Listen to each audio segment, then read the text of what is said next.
روزہ آتش دوزخ سے ڈھال ہے۔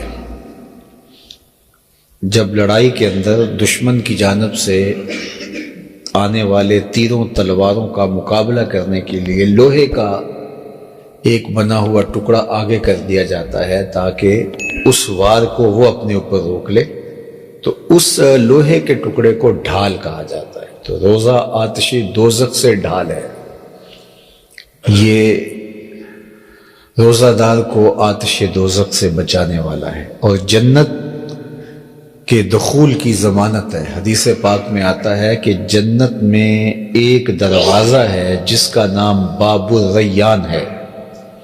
8 دروازوں میں سے ایک دروازے کا نام اللہ نے رکھا ہے باب الریان، اور یہ صرف انہی لوگوں کے لیے ہے جو روزے دار۔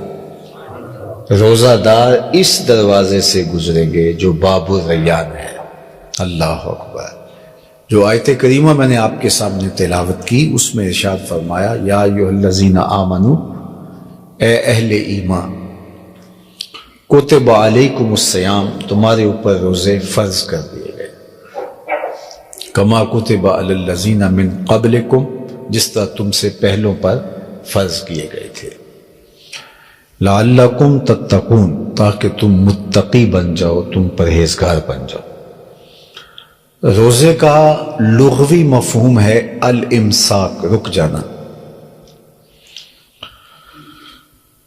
عرب جب گھوڑے کو بھوکا رکھتے تھے، اس لیے کہ جنگ میں لڑائی کا دورانیہ طویل بھی ہو سکتا ہے، تو اگر گھوڑا بھوک اور پیاس کا عادی نہ ہوا تو وہ اپنے سوار کو نقصان پہنچا سکتا ہے، بھوک کی وجہ سے نڈھال ہو جائے گا۔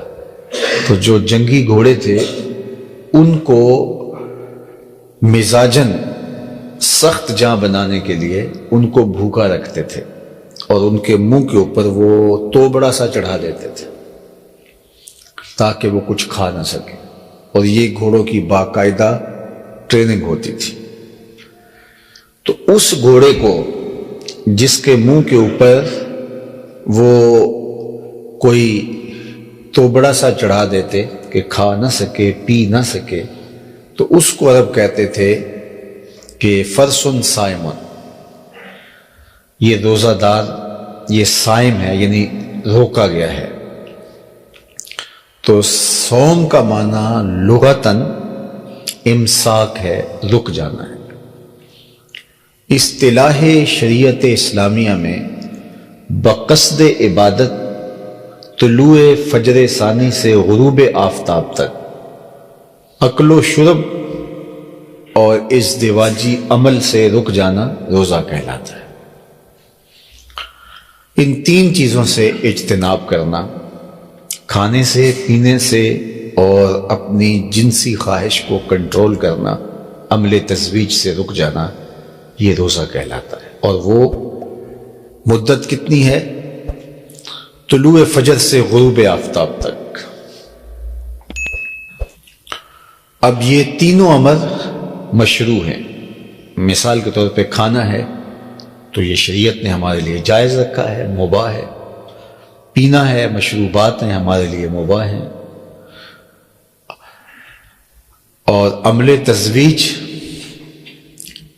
جس کی شریعت نے اجازت دی ہے وہ امر مباح ہے، لیکن ان حلال کاموں سے، ان مباح کاموں سے، ان جائز کاموں سے رک جانا۔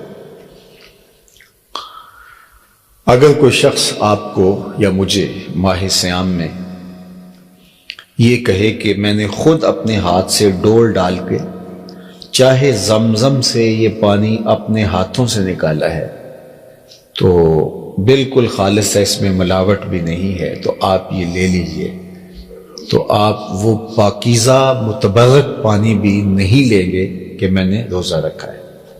تو روزہ اس متبرک پانی سے بھی آپ کو روک دیتا ہے۔ کوئی کہے کہ میں اپنے ہاتھوں سے مدینہ المنورہ کی حدود حرم کی کھجوریں توڑ کر آپ کے لیے لایا ہوں، تو یہ آپ لے سکتے ہیں، تو میں کہوں گا کہ میں روزے سے ہوں، تو وہ پاکیزہ متبرک شہر حبیب کی کھجوریں وہ بھی نہیں لوں گا. میں کہوں گا مجھے آپ دے دیں تو میں شام تک اپنے پاس رکھ لیتا ہوں اور انہی سے افطار کر لوں گا، لیکن اب نہیں لے سکتا. اللہ اکبر. تو روزہ ان امور سے بھی رک جانے کا نام ہے جو جائز، مشروع، بلکہ جو ہم شوق سے چیزیں لیتے ہیں، ہمارا مذہبی جذباتی تعلق ہے جن چیزوں سے، تو روزہ تو ان سے بھی رک جانے کا نام ہے. اس متبرک پانی سے اور ان پاکیزہ کھجوروں سے بھی رک جانے کا نام روزہ ہے. تو جن چیزوں سے اللہ نے ہمیں پہلے ہی منع کر رکھا ہے تو ان سے ہم کیوں نہیں رکیں؟